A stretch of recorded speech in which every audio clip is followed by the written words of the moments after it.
Hi friends, இந்த Sunday நம்ம வீட்டில் மஷ்ரூம் தான் செஞ்சோம். பாப்பாங்க சிந்தாமணி மாதிரி வேணும்னு கேட்டாங்கன்னு சொல்லிட்டு அதுக்காக சில்லியும் கட் பண்ணி எடுத்து வச்சிட்டோம். மஷ்ரூமையும் நல்லா பொடி பொடியாக கட் பண்ணி எடுத்து வச்சுட்டோம். சின்ன வெங்காயம் ஒரு 200 கிராமும் 2 தக்காளியும் பொடி பொடியாக கட் பண்ணி எடுத்து வச்சுக்கிட்டேன். கடாயை வச்சு அடுப்பில் எண்ணெய் ஒரு 5 கரண்டி அளவு ஊற்றுறேன். ஒரு 200 கிராம் இருக்கும்னு நினைக்கிற எண்ணெய்.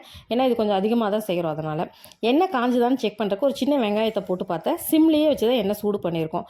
இப்போ வந்து நம்ம வெட்டி வச்சுருக்கிற மிளகாயை ஆட் பண்ணிக்கலாம். மிளகாயும் சிம்லேயே வச்சு தான் வதக்கணுங்க. மிளகா கருகிடவும் கூடாது, ஓவர் பாயிலும் ஆகிடக்கூடாது. ஆயில் பார்த்திங்கன்னா நல்லா ரெட்டிஷாக வரும். இதுதான் கரெக்டான பக்குவம். இந்த பக்குவத்தில் வந்து நம்ம ஆனியன் சேர்த்துக்கலாம்.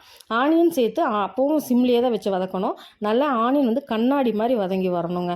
அது வரைக்கும் வதக்கணும். மிளகாயெல்லாம் நல்லா தூக்கி மேலே போட்டு வச்சிட்டோம்னா கீழே எண்ணெயில் நல்லா ஆனியன் வதங்கிடும். ஆனியன் வதங்கிறதுக்கு இன்னொரு சின்ன டிப்ஸ் என்னென்னு பார்த்திங்கன்னா, கொஞ்சோண்டு ஒரு பிஞ்ச் அளவுக்கு மஞ்சத்தூள் ஆட் பண்ணிக்கிறது. நான் மஞ்சத்தூள் ஆட் பண்ணி நல்லா வதக்கி விட்டுட்டேன். அதுக்கு ஈஸியாக வந்து எனக்கு கண்ணாடி மாதிரி வந்துருச்சு. ஆனியன் நல்லா வதங்கினதுக்கப்புறம் நம்ம வெட்டி வச்சுருக்க தக்காளியை ஆட் பண்ணிக்கலாங்க. தக்காளி நல்லா சுருண்டு வர அளவுக்கு வதக்கி எடுக்கணும். இதுக்கு நம்ம கொஞ்சோண்டு கல்லுப்பு ஆட் பண்ணிக்கலாம். தக்காளி கொஞ்சம் சீக்கிரமாக வதங்கிடும். தக்காளி நல்லா வதக்கி விட்டுட்டோம். பாருங்க, நல்லா வதங்கிடுச்சு. இப்போ நம்ம வெட்டி வச்சுருக்கிற மஷ்ரூமை ஆட் பண்ணிக்கலாம். மஷ்ரூமை ஆட் பண்ணிவிட்டு நல்லா ட்ரையாகவே தண்ணி எதுவும் ஆட் பண்ணாமல் நல்லா கிளறி விட்டுக்கிட்டே இருந்தீங்கன்னா ஒரு 2 to 3 மினிட்ஸ்க்குள்ளே லேசாக தண்ணி விட்டு வரும். இந்த டைமில் டிஷ்ஷுக்கு தேவையான அளவு உப்பை ஆட் பண்ணிக்கலாம். அப்புறம் இஞ்சி ஒரு பீஸ் அளவு பொடி பொடியாக வெட்டி வச்சுருக்கோம். ஒரு பீஸ் அளவு இஞ்சியை வந்து நம்ம நசுக்கி வச்சுருக்கோம். இந்த இஞ்சியை ஆட் பண்ணிக்கோங்க. வேணுங்கிற ஆப்ஷனல் தான், இஞ்சி வேணால் ஆட் பண்ணிக்கலாம், இல்லைன்னா விடலாம்.